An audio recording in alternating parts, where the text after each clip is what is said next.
Boris Johnson believes the chances of a Brexit deal are fading away unless the European Union accepts the reality that Britain will reclaim control of its coastal waters.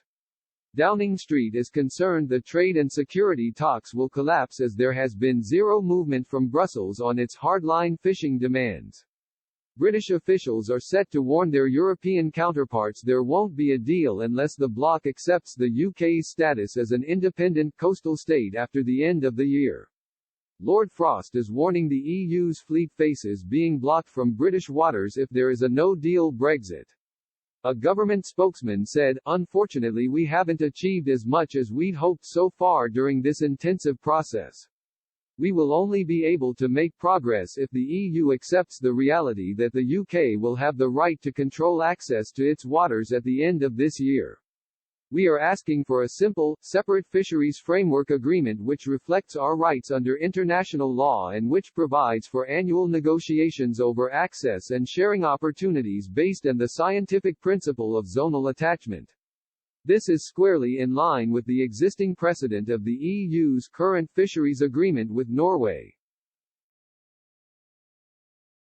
The EU also does not seem to have realized the scale of change in fishing rights they face if there is no agreement. Michel Barnier, the EU's chief Brexit negotiator, has told close allies he must compromise in the battle to keep control over Britain's fishing grounds if he is to secure a Brexit deal.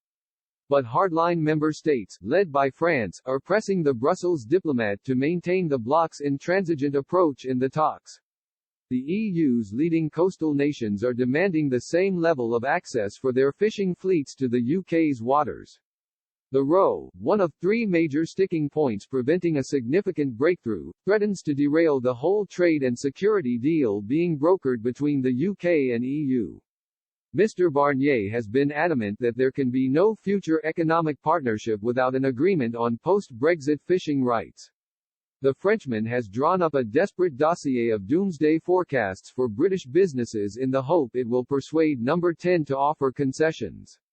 He will use the promise of lucrative access to the EU's market for key UK manufacturing sectors to secure greater access to the UK's coastal waters for the bloc's fishermen. Ahead of the talks, he briefed a private meeting that import taxes on British-made lorries alone would cost the UK economy more than £900 million a year.